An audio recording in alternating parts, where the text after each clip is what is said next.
여러분 안녕하십니까. 경제 시사 토크 사이다 김영롱입니다. 참 방송에서 항상 희망적이고 기쁜 소식만 전해드리면 얼마나 좋겠습니까마는 요즘에 우리 시장 보고 있으면 딱히 상승 재료도 없고 워낙에 경제적으로 이슈들도 암울한 이슈들만 많아서요. 그렇다고 이것을 우리가 계속 회피할 수는 없기 때문에 저희가 정면 돌파를 해볼까 합니다. 요즘에 미국의 금리 인상이랄지 트럼프의 입에서 나오고 있는 각종 현안들, 상무부의 권고안들, 거기에 우리나라를 포함한 12개국의 관세 폭탄 가능성이 높아지고 있다라는 내용들 굉장히 많죠. 여기에다가 앞서 말씀드렸던 GM 사태와 또 갖가지 논란들로 인해서 정말 주식시장에서도 여러 테마주들이 형성되고 있는데요. 이 짧은 50분 안에, 더 엄밀히 말하면 이 짧은 30분 그 심층 토크 안에 모두 그 해법들 하나하나 찾아가 보도록 하겠습니다. 경제 시사 토크 사이다 바로 출발합니다.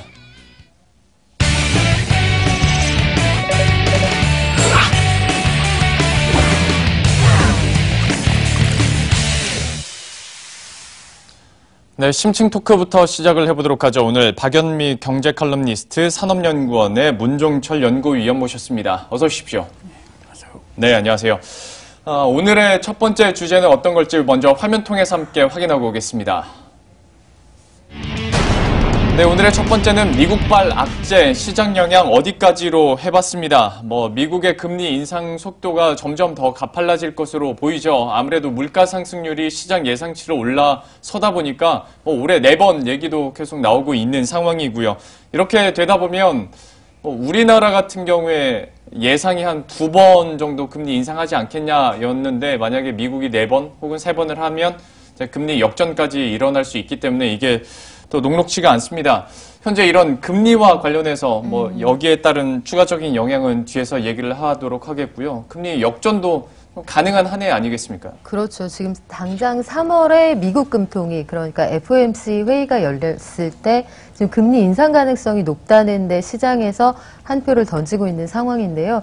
이런 것들을 고려하면 지금 미국 금리의 상단, 그리고 한국의 금리 수준을 고려할 때 미국 금리의 상단이 한국 금리보다 올라갈 가능성이 있는 상황입니다. 지금 우리 금리가 1.5%고요. 미국 금리가 1.25에서 1.5%로 밴드를 형성하고 있는데 베이비 스텝이라고 해서 0.25%포인트씩 올리거든요.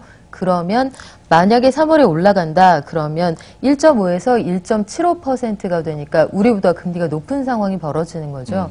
이때 가장 걱정되는 게 사실 일시에 국내에 투자됐던 돈들이 빠져나갈 수 있다 이런 가능성인데 네. 한국 경제의 펀더멘털이 과거보다는 좋아졌기 때문에 소위 그렇게 달아나듯이 나가지는 않겠지만 어느 정도 영향은 불가피할 거다 이런 예상을 하고 있어서 우리가 좀 긴장하고 상황을 지켜볼 필요는 있는 것 같습니다. 말미에 칼럼니스트께서 얘기를 해주셨지만 옛날 같았으면 그리고 이론적으로 보면 달러에 대한 이자가 더 높으니까 당연히 그쪽으로 돈을 가져가는 게 맞겠지만 역시 우리나라 펀더멘털이 예전과는 다르고 신흥국 시장에서의 주식시장 매력도 어떤 저평가 매력도 옛날과는 다르기 때문에 만약에 금리가 같거나 역전이 된다 하더라도 우리가 걱정했던 것처럼 그렇게 자본 유출이 막 일어나진 않을 거다라는 얘기들도 하거든요. 연구위원님께서는 어떻게 보십니까? 다만 한미 간에 이제 기준금리가 역전된 적이 2005년 중반에서 2007년 중반에 한 번 있었거든요. 예. 그 시기 중에 이제 국내 증시에서 외국인 자금이 한 19조 7천억 원 정도가 빠져나갔는데 지금 보면은 전체 2017년 말 현재 전체 이제 외국인 보유 주식 중에서 약 한 40%가 넘는 분량이 이제 미국인 투자자들이 이제 차지를 하고 있습니다. 예. 근데 이 투자자들이 이제 한미 금리 역전 때문에 유출이 된다면은 지금 당시에 이제 그러니까 증시의 규모하고 지금의 이제 증시의 규모가 차이가 있기 때문에 네. 아마도 훨씬 더 많은 이제 양의 자본이 좀 유출되는 상황이 오지 않을까 하는 좀 우려는 있고요. 또 하나가 걱정이 되는 게 당시가 최근 20년 동안에 가장 원달러 환율이 낮았던 시기였거든요. 예. 근데 지금도 보면은 약간 좀 원화가 강세인 시기라서 약간 좀 그런 게 이제 자본 유출에 또 약간의 부채질을 하는 역할을 하지 않을까 하는 좀 우려가 있습니다. 예. 그러니까 유출 가능한 금액이 파이로 봤을 때도 더 많아졌을 뿐만 아니라 환율 문제도 짚어주셨는데요. 사실 우리가 주식시장이나 어떤 이런 달러화 예금을 봤을 때 매도하고 유출하고는 좀 구분지어서 생각을 하긴 해야겠습니다만은 좀 유출 가능성도 있다라고 위원님께서 얘기를 해주셨어요. 그렇다면 이제 주식시장 얘기와 조금 더 밀접해서 만약에 이런 현상들이 계속 일어나면 당연히 이제 주식시장은 우리나라는 악재일 수밖에 없는데 미국 같은 경우에는 금리가 인상이 되면 나중에 해석하기로는 경제가 좋아질 건가 보다 라면서 긍정적으로 해석하는 반면에 우리나라는 아직까지 금리 인상한다고 하면 악재 하고 뚝 떨어진단 말이죠. 그 시장 영향력에 대해서는 여전히 우리는 그러면 좀 떨어지는 쪽으로 베팅을 해야 될까요? 일단 사실 기본적으로 금리를 올릴 수 있다는 건 이걸 감내할 만한 시장 상황이 조성됐다는 뜻이니까 전반적으로 경제가 좋은 쪽으로 나아가고 있다 이렇게 해석할 수 있잖아요. 그런데 다만 전통적으로 그렇습니다. 금리를 올려서 그 시장에서 유동성 장세를 형성할 수 있는 이런 여건들이 사라지게 되면 아무래도 증시의 호재는 아니다 이렇게 평가할 수 있는데요.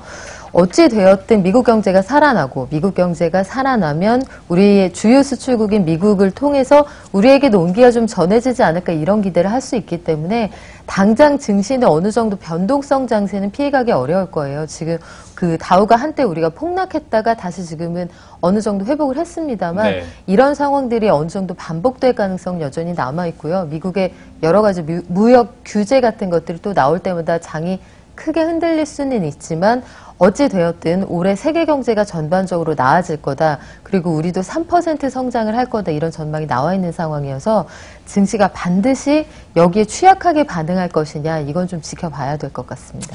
글로벌 경제가 전반적으로 좋아지고 있다는 점에 우리 시장 참여자들이 좀 관심을 많이 기울였으면 좋겠는데 국내 사정 같은 경우에는 아무래도 실적 추정치도 좀 하향 조정되고 있는 상황이라 녹록지는 않을 것 같습니다.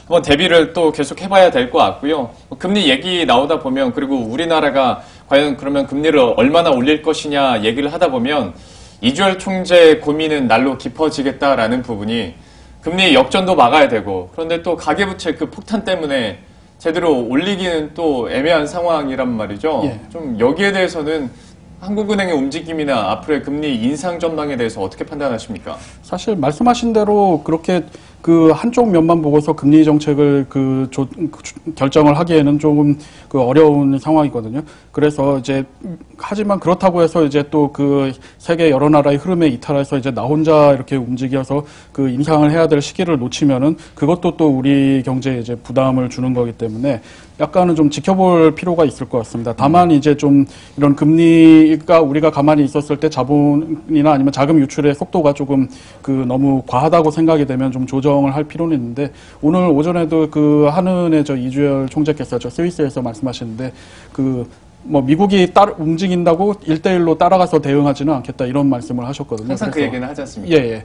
그래서 아마 한은 입장에서는 무조건 이제 미국이 하는 데에서 1대1 대응식으로 이렇게 금리를 올리거나 하지는 않고 약간 독자적인 시각에서 그 상황을 주시하지 않을까 그렇게 보고 있습니다. 참 독자적인 시각을 내놓을 수밖에 없는 현재 국내 사정이긴 한데 여기도 어떻게 될지 한번 시간을 두고 계속 팔로잉을 해보도록 하겠습니다.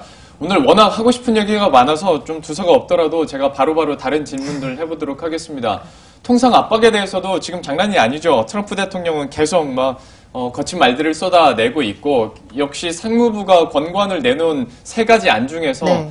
현재 유력하게 얘기되는 게 12개 국가에 대해서 관세폭탄 이게 지금 언론 보도를 통해서 나오기도 하고 있는데 하다 보니까 철강과 알루미늄 생산하는 철강 업체들 여기에 대한 걱정이 좀 많거든요. 어떻게 보십니까? 지금 현재 포스코 같은 경우에는 그동안 이미 많이 당했거든요. 그래서 대미 수출 물량 같은 것들이 줄어들어 있는 상태예요. 대기업의 경우에는. 그런데 오히려 중소 철강업체들의 타격이 만만치 않을 것으로 보입니다. 특히 우리 중소업체들은 미국의 유정용 강관이라는 걸 전량 수출하거든요. 네. 이건 내수 시장이 전혀 없는 재료인데 정말로 기름 U자를 써서 유정용 강관이에요. 그래서 셰일가스를 옮긴다든지 아니면 유전에 사용한다든지 이런 강관은 우리가 거의 전량 수출하고 있어서 여기에 만약에 고관세가 부과가 된다. 그러면 한국 기업들은 미국에 철강 제품 팔지 말라는 얘기가 되거든요. 네. 그리고 지금도 이미 우리가 미국에 수출하는 철강 제품 10개 중에 8개는 고관세를 물고 있습니다. 예. 또 말씀하신 것처럼 12개 나라를 선정한 기준도 모호해서 이게 참 대응하기가 만만치 않은 상황인데 제일 많이 파는 캐나다는 빠졌고요. 우리가 물론 많이 팔긴 합니다만 우리 뒤로 멕시코, 대만, 일본, 독일 다 빠져나갔거든요. 우리 위쪽에 일본도 빠졌고. 그렇죠. 왜 우리가 여기에 꼈는지에 대해서 납득할 만한 근거를 제시하지 못하고 있어요. 제시하지 못한다는 표현 사실 바르지 않고 제시하지 않고 있습니다. 설명하지 않고요. 여기에서 뭐 일부에서는 중국에서 철강을 사들여서 재가공해서 판매하는 나라에게 불이익을 준 것 아니냐 이런 얘기를 하고 있는데 우리가 중국에서 원재료를 사서 철강 제품 가공해서 미국에 수출하는 비중이 전체 물량의 한 2%밖에 안 됩니다. 예. 이쪽도 그러니까 납득할 만한 설명이라고 보기엔 좀 어려운 상황이고요. 그냥 우리가 참 운이 나쁜 상황이다. 그리고 남북관계의 지렛대로서 경제 문제를 활용하고자 하는 트럼프 정부의 의도가 충분히 깔려있다. 이렇게 해석할 여지가 있어 보입니다. 무역과 관련해서는 우리나라가 미국의 동맹국이 아니다라고까지 트럼프 대통령이 얘기를 하고 있는 마당이니까 네. 뭐 이걸 어쩌겠어요. 그냥 친구하기 싫으네요, 정말. 네, 트럼프 네. 대통령의 그냥 생각인 거죠. 그런데 그렇게 이제 돼가고 있다 보니까 우리가 우울해지는 건데 그런데 이제 주식시장 쪽으로 봤을 때는 약간 더 세분화해서 봐야 된다는 얘기들이 뭐 앞서서도 얘기를 해주셨지만 포스코 같은 경우에는 사실 미양 수출이 한 3% 정도밖에 안 되고 오히려 관광업체들이 한 7, 80% 되다 보니까 주식시장에서도 좀 갈리는 분위기였거든요. 그 철강주의 움직임이 좀 갈렸어요. 그래서 포스코나 현대제철 같이 큰 회사들 그러면서 대미 수출 비중이 그다지 크지 않은 회사들은 그래도 좀 꿋꿋하게 버티는 분위기였는데 뭐 세아제강이니 휴스틸이니 이런 관광 업체들은 만약에 이런 조치가 현실화될 경우에는 정말 판로가 당장 막혀버리는 상황이거든요. 해서 이쪽들은 주가가 좀 크게 흔들리는 모습도 보였습니다. 다만 향후에 우리 정부가 이제 어떻게 대응을 해 나갈 것인지 뭐 일각에서는 그 거론된 12개 나라의 구심점이 되어서 미국에 적극적으로 그 나라에서도 그 물건 만들어서 이 12개 나라의 많은 제품들을 판매하는 회사들이 있을 것 아니에요. 그쪽을 압박하는 방식으로 해서 우리도 발언권을 좀 강화해보자 뭐 이런 움직임도 있는 모양인데 우리 정부의 대응 상황 그리고 한미 간의 관계 진전의 상황 속에서 이들의 주가도 다시 한번 흔들릴 가능성은 남아 있습니다. 참 이것도 한번 계속 주가 흐름과 관련해서 살펴봐야 될 일인데 이렇게 된 이유 중에 하나가 바로 무역확장법 232조 참 생소한 내용이었어요. 사실 세이프가드라는 개념 자체도 우리한테 막 세탁기나 태양광 쪽으로 얻어맞다 보니까 많이 듣고 공부를 하게 된 건데 세이프가드 뭐 조치 이루어진 지 얼마나 됐다고 무역확장법 232조라는 진짜 우리 개인들은 알 필요도 없는 그런 내용들 때문에 우리가 고통을 받고 있는 거거든요.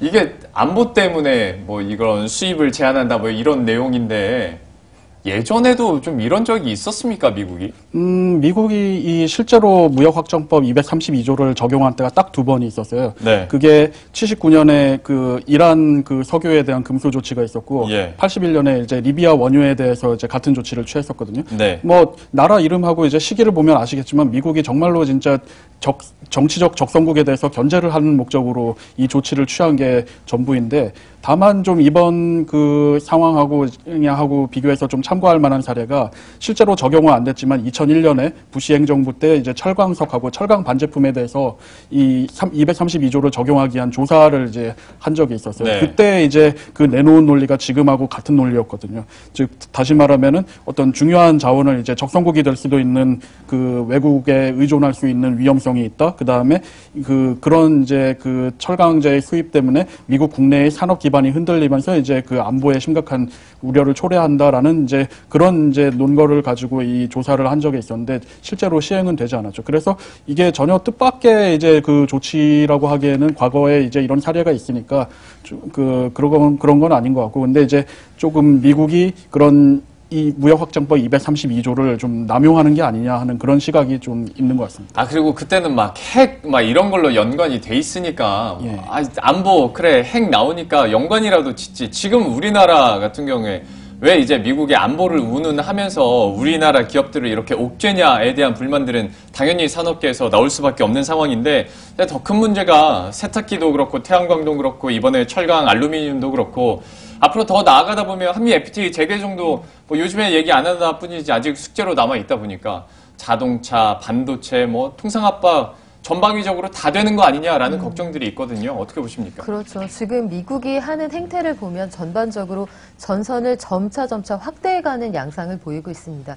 당초에 이 무역 확장법이라는 건 정말 무역을 확장하자고 만든 법이었거든요. 그러니까 자유무역을 신봉하겠다, 자유무역을 통해서 상호의 후생을 높여보자 이런 의도로 제정됐던 법인데 이걸 근거로 해서 무역을 규제하려고 드는 이런 행위 자체가 지금 트럼프 대통령이 가지고 있는 구상은 세계 자유무역 질서 자체를 그 판을 다시 짜겠다 이런 의도를 갖고 있는 게 아닌가 이런 생각이 들어서 더 사실 좀 공포스럽다는 느낌도 있고요.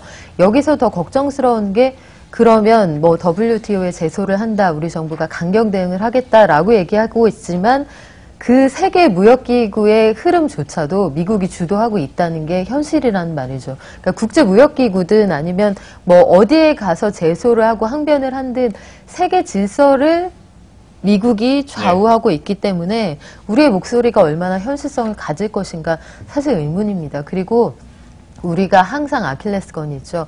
남북관계라는 것이 걸려있기 때문에 우리가 지금 2003년에 방위사업청이 아마 그때 개청을 했을 거예요. 그때 이후로 우리가 10여 년이 넘는 시간 동안 36조 원어치 무기를 사줬는데도 그래도 계속 배고프다고 말하는 나라가 미국이어서 어느 산업이든 어떤 영역으로든 충분히 전선은 더 확장될 가능성이 여전히 남아있다고 봅니다. WTO 뭐 제소를 하고 여기서 어떤 결과가 나오더라도 뭐 강제성이 있는 것도 아니고 미국 트럼프 대통령 같은 경우에는 우린 신경 안 쓴다고 이미 애초부터 얘기를 해왔기 때문에 여기서도 어떻게 숙제를 풀어갈 수 있을지 참 우리의 정상인의 입장에서 본다면 트럼프 대통령의 생각을 읽을 수는 없기 때문에 어떤 얘기를 할지 그냥 우리가 지켜보고 여기에 최대한도로 우리 정부가 좀 대응을 하는 수밖에 없어 보입니다. 그리고 빠르게 하나만 더 한 가지 이슈에 대해서 더 좀 여쭤보고 싶은데요. GM과 관련된 내용도 저희가 계속 팔로잉을 해드리고 있습니다. 뭐 베리앵글 사장의 또 기자회견도 있었고 우리 정부의 강경한 대응책 뭐 얘기들도 나오고 있는데 연구위원님께서 현재 GM 사태에 대해서 좀 어떻게 보고 어느 쪽으로 해결의 실마리가 나올 수 있을 거라고 보십니까? 사실 이제 이 GM 사태 같은 경우에는 좀 상황이 복잡한데 기본적으로는 이제 그 GM 본사의 이제 글로벌 경영 전략하고 경영 전략의 이제 그 기조 위에서 이제 움직이는 거거든요. 근데 현재 기조가 GM이 지금 해외에서 전개하고 있는 그런 생산 기지를 축소하는 방향으로 가고 있기 때문에 우리도 이제 그러한 흐름에서 그 벗어날 수 없었다라는 그런 이제 얘기고요. 그 다음에 이제 베리 앵글 사장이 지금 오늘도 지금 통상자원부 장관과 이제 만나서 회동을 하고 있는데 이러한 이제 그런 움직임 자체가 어떤 문제 해결보다는 자기들도 이제 그 원해서 하는 게 아니다 최선을 다하고 있다는 걸 좀 보여주고자 하는 전 제스처 같은 게 아닌가 하는 그런 생각이 듭니다. 고급스럽게 표현해서 제스처지 이건 밀당 아니겠습니까? 약간 이제 예. 한국 GM이나 우리 정부와 예. 그런 밀당 관계 속에서 과연 신차, 그러니까 새집 줄게 헌집 다오도 아니고 신차 배정해 줄 테니까 자금 지원해 달라. 그러면서 이제 미국에서는 한 2,600억 원의 공장 투자 소식도 간밤에 또 들려오기도 했고 하다 보니까 한국 사람 입장에서는 속 타는 거 아니겠습니까? 그렇죠. 좀 이런 입장에 대해서 태도 변화라고 보기는 힘들 것 같고 앞으로 어떤 전개될 것으로 예상하십니까? 아마 치열하게 기싸움도 있을 거고 소위 간을 보는 작업이 이뤄질 텐데 어느 쪽에서 봐도 사실 우리가 그다지 유리한 상황은 아니에요. 일단 그 지방선거를 앞두고 있는 여야 정치권에서 무조건 일자리를 사수하라 이렇게 해버리면 정부의 입지가 굉장히 좁아지거든요. 그런데 개인적인 의견입니다만 정부가 최악의 경우에 GM이 나갔을 경우 그것까지 상정을 하고 대응을 하지 않으면 이 게임에서는 100% 밀릴 수밖에 없다는 생각이 들고요. 그래 GM이 나갔을 때 우리가 찾을 수 있는 대안이 뭐냐. 다른 걸 유치하든 아니면 다른 기업이 이것들을 인수할 수 있는 여력이 있느냐. 이런 것들을 좀 냉정하게 볼 필요가 있을 것 같아요. GM이 지금 하고 있는 얘기가 매년 2천억 원씩 한국 GM이 그 본사의 이자를 물고 있는데 그 이자에 상응하는 원금 그러니까 한 3조 2천억 원 되죠. 그 돈을 그 주식으로 출자 전환하겠다. 그것에 상응해서 너희가 이제 그 산업은행을 통해서든 정부를 통해서든 추가 출자를 하고 세제 지원도 주고 뭐 각종 혜택을 달라 이런 얘기를 하고 있는 상황이니까 그러니까 주고받자는 얘기인데요. 고리대금업을 하고 또 원가 대비 부품을 아주 비싸게 납품을 하고 그리고 그 노동자들의 그 소위 밥줄을 쥐고 그 협상에 나서고 있는 이 GM의 태도를 보면 사실 참 분노하게 되는데 정치권도 이번만큼은 정말 당리당략에서 벗어나서 우리나라에 가장 좋은 게 뭔가 그거부터 좀 생각을 해줬으면 하는 간절한 바람이 있습니다. 참 또 근데 정부 입장에서는 좀 애매한 것이 산업통상자원부 추산치로만 15만 명 이상의 일자리가 좀 없어질 수 있다고 네. 얘기를 하고 있는데 또 지방선거까지 앞두고 있다 그러니까요. 보니까 이게 쉽지 않은 상황이에요. 저희가 참 한 3-4가지 이슈들을 정말 빠르게 한 20분 동안 얘기를 했는데 두 분도 생각해 보시면 답 나온 게 하나도 없습니다. 답을 낼 수 있는 사안들이 아무것도 없고 그야말로 계속 먹구름일 것 같다라는 생각이 드는데 현재 이런 상황들을 다 종합해 봤을 때 좀 현재 상황이나 개인적인 의견도 좋고요. 앞으로의 전망 어떻게 하시는지 좀 마무리를 지어주시죠. 예, 일단은 이제 금리하고 관련해서는 이제 말씀드린 대로 그 부활해동하지 않는 좀 그런 게 좀 필요할 것 같고요. 그 다음에 이제 한미 통상 관계에 대해서는 좀 우리가 그 미국 측하고 상시 대화 채널을 좀 가동을 해서 계속 이제 그 절충을 해나가는 작업이 필요하지 않을까 하는 그런 생각이 듭니다. 그 다음에 GM 문제하고 관련해서는 아마도 정부 입장에서는 부담이 되기 때문에 어떤 GM의 요구를 좀 절충하는 선에서 타결이 되지 않을까 하는 생각은 하는데 만약에 그 예전에 그 상하이차와 이제 쌍용자동차의 그런 그 부정적인 경험의 피드백이 좀 강하게 된다면 아마 정부에서 강경 조치를 취하는 방향으로 나오지 않을까 하는 예상도 해봅니다. 다음에 통상 압박이나 또 GM과 관련된 이야기 할 일이 있으면 그때 연구위원님 다시 한번 모시고 한번 더 깊이 있는 얘기 해보도록 하겠고요. 오늘은 여기서 좀 보내드리도록 하겠습니다. 산업연구원의 문종철 연구위원과 함께했습니다. 고맙습니다.